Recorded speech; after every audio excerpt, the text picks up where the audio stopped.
know why those tail lights are blinking.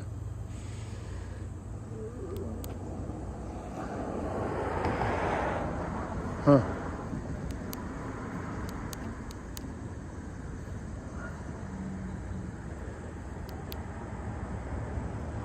Maybe that was the alarm button. The horn may not work. Oh, the horn doesn't work either.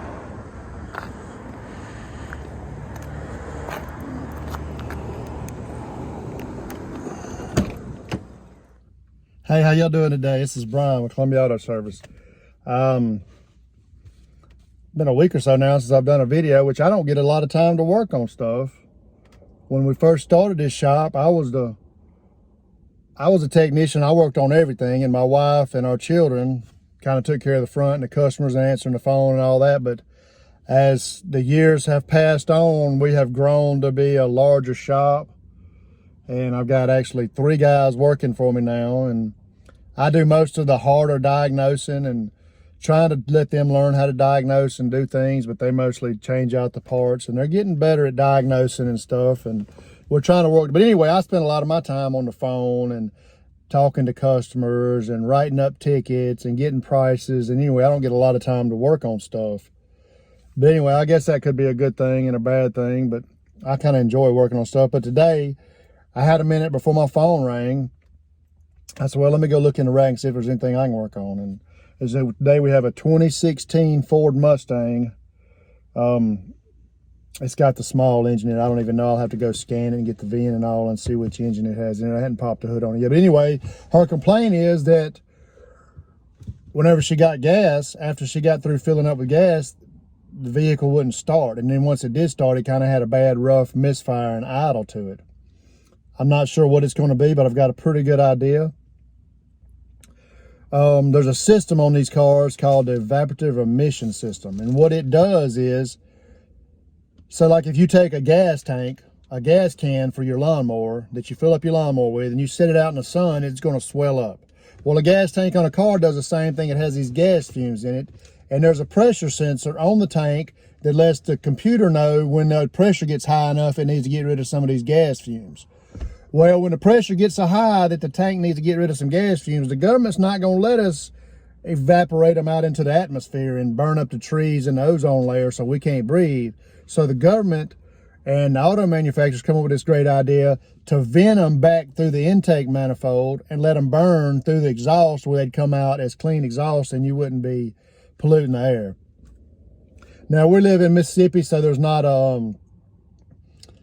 people can ride around with their check engine light on. They can ride around polluting the atmosphere here in Mississippi because we're not a very populated area. But I know in some states that you can't ride around like that. But anyway, I'm going to check this car out. I'm thinking that the purge solenoid may be staying open, allowing, while she's fueling her car up, allowing the gas fumes to get into the engine and flooding her engine out. I have a lot of problems with people coming in complaining about that, and that's usually what it is. But I may be way off base on this one. But we're going to start this car up, pull it in the shop, see if we can figure out what's going on with it. Let me flip y'all around while we start up. We'll look for any lights or anything that may be on. All right, let's see if we can get this thing started up and see how it acts.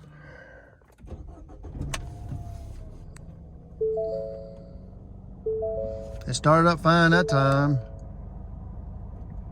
but it does have a check engine light on.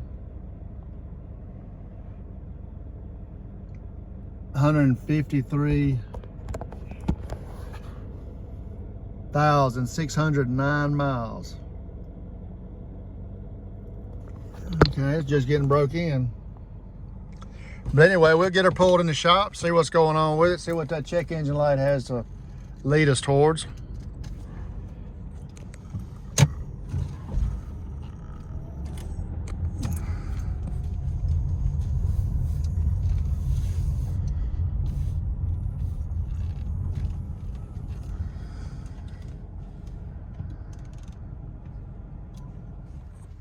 All right, it is the 2016 Ford Mustang. It has a 2.3 liter, the big turbo in it.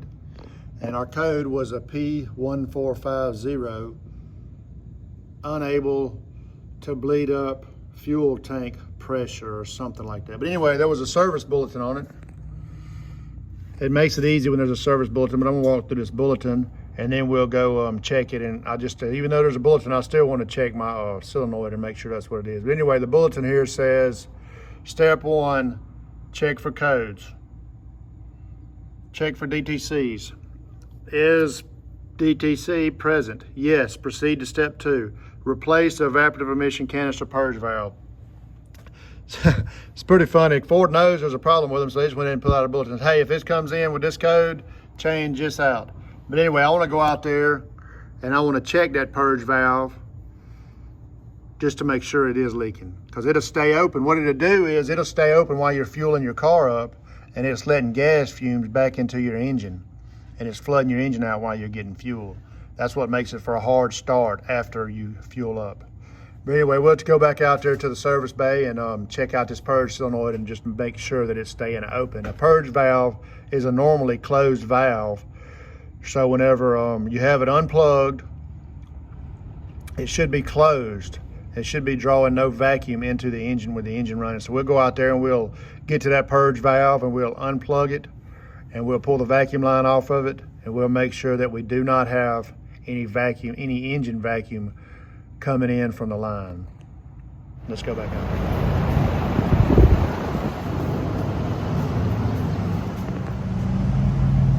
This is the purge solenoid right here. It's a normally closed solenoid, so the gas fumes, whenever the computer sees the gas pressure on the fuel tank, the fuel pressure on the fuel tank, the internal fuel pressure from the gas fumes pressuring up the tank, it'll tell this, the computer will tell this valve to open, and it'll send them gas fumes.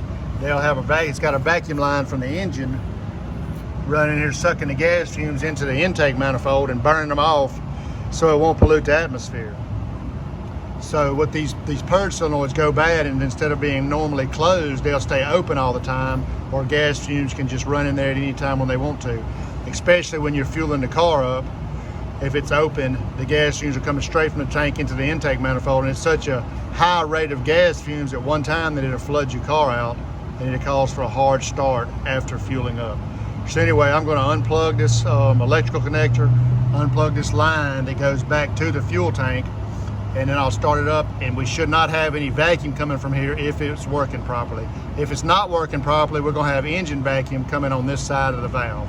So let me see if I can get it unplugged here.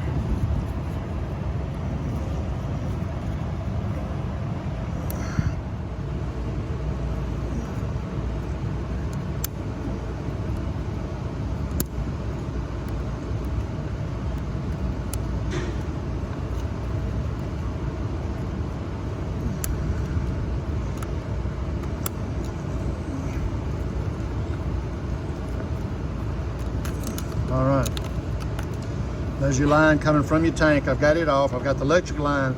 I've got the electrical connector unplugged, so it should be a normally closed valve. It should be closed right now. But a vacuum coming from the engine, when I start the vehicle up, I should not be getting any vacuum on this side because it should be closed right now. So let's start the vehicle up and see what happens.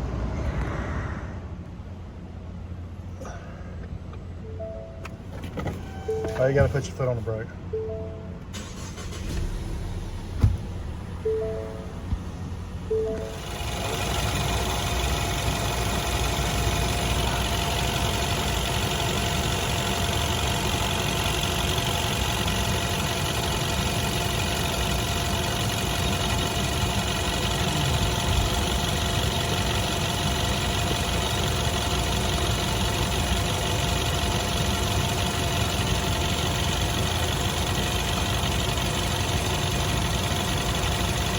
And it does have a little vacuum on the line. I can feel it with my finger.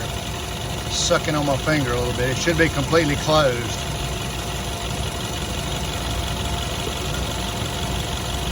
But it does have vacuum on the line, so we'll go ahead and let her know she needs a purge solenoid. That'll take care of her problem of a hard start after filling up with gas.